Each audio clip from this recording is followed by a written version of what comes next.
Nonverbals are anything that communicates but is not a word. The public knows them as body language. How we dress, how we walk, have meaning, and we use that to interpret what's in the mind of the person. My name is Joe Navarro, and for 25 years I was a special agent with the FBI. My job was to catch spies. It was a rarity that a person didn't eventually reveal what I needed to know, because we would sit down and have these very lengthy conversations. When it comes to nonverbals, this is no small matter. We primarily communicate nonverbally. There's a lot of myths out there. The ones that stand out is if you cross your arms, that it's a blocking behavior. That's just nonsense. Even when you don't like the person that is in front of you, this isn't to block them out, it's actually to self-soothe. Because in essence, it's a self-hug. You're waiting for somebody, you tend to do this. The other misconceptions are that if the person touches their nose, clears their throat, or covers their mouth, they're lying. We do these behaviors as self-soothers. And people who prattle that and say, well, we can detect deception because the person touches their nose or covers their mouth, that's just sheer nonsense. Scientifically and empirically, there's just no Pinocchio effect. We humans are lousy at detecting deception. When we study nonverbals, it's not about making judgments. It's about assessing what is this person transmitting in that moment. The first thing I look at is I look at the hair. Does it look healthy? Does it look well-groomed? The forehead is very interesting because a lot of times we reveal stress. A lot of the things that we have gone through life are often etched in the forehead. This small area here between the eyes called the glabella, it's one of the first areas that reveals information to us. Most often when we don't like something, we do that bunny nose of I don't like. At about 3 months of age, babies are already doing this when they don't like something they're being offered.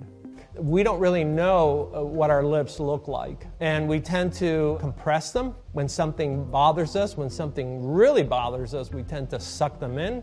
At the neck, I want to see if there's any head tilt, because head tilt, the person is more relaxed. The minute the head tilt goes away, there's usually some issue. But I also look for any behaviors of ventilating, because men tend to ventilate at the neck, and we do at the very instant something bothers us. And then I look at the hands. When something's troubling us, we tend to stiffen our fingers, interlace them, and almost like a teepee, we move our hands back and forth very slowly. This is to be differentiated from when we do the steeple, which we do in this position. I'm looking at the shoulders. You ask somebody a question and they don't know, both shoulders shoot up very quickly. When something's at issue, we tend to put our hands on our hips and we become very territorial. But look how it changes when we put our thumbs forward, and then it becomes one of more of I'm inquisitive. And then the feet. If I ask a question and all of a sudden the feet withdraw and are crossed, perhaps the person feels a little threatened by that question. Do I see any behaviors such as wiggling of the feet, kicking of the feet? I look at the legs to see if there's any brushing of the legs with the hands, which is, again, to pacify. But when we try to hide it, then it tells me that this person is trying to do some perception management. And if they are, I want to know why.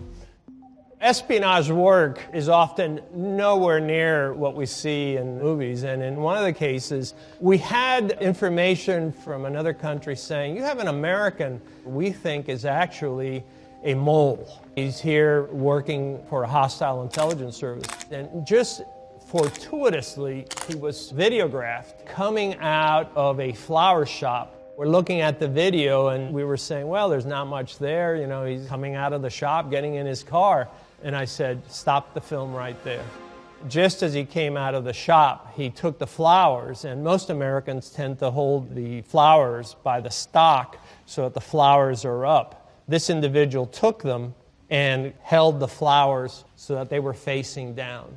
And I said, that's how they carry flowers in Eastern Europe. Rather than confront him about, are you a spy, I decided to do what's called a presumptive. So as I sat there with him, I said, would you like to know how we know?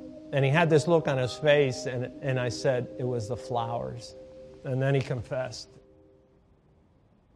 When I came into law enforcement, I thought it was all about the confession.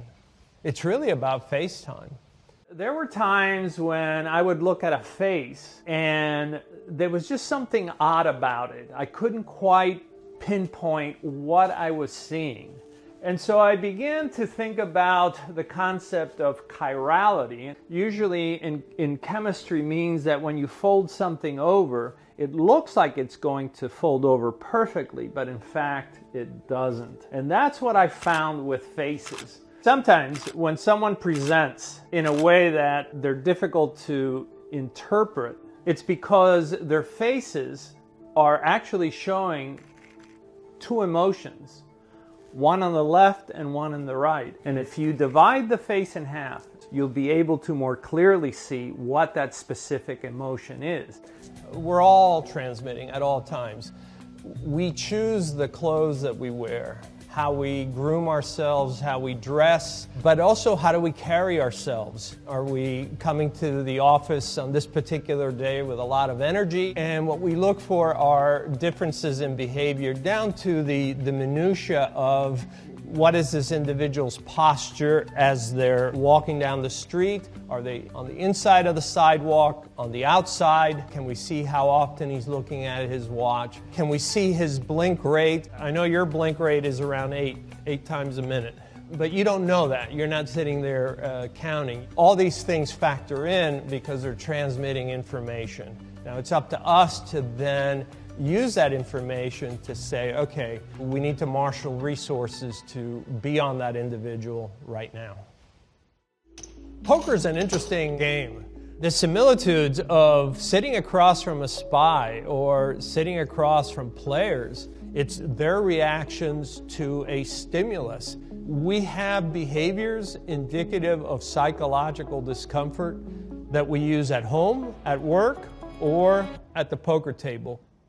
So we're going to take a look at poker players and some of the body language that you'll find at a typical poker game. This is the first time many of them see each other.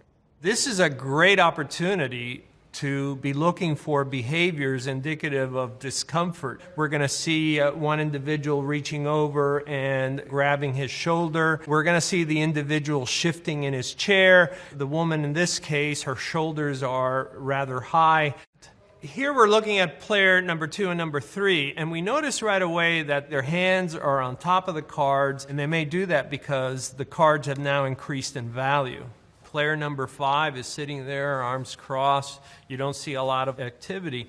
That doesn't mean he's not transmitting a lot of information. He holds them very close when nothing's going on. But does that change as the game evolves? Player number 4, she's actually withdrawn her hands from the table because when we like things, we tend to move our hands forward. When we don't like things, we tend to move the hands away. When we look at player number 5, now his hands are fully out. This is as far as we've seen them before. At this point, we know that he's engaged and that he's interested. We talk about nonverbals because it matters, because it affects how we communicate with each other. We are never in a state where we're not transmitting information.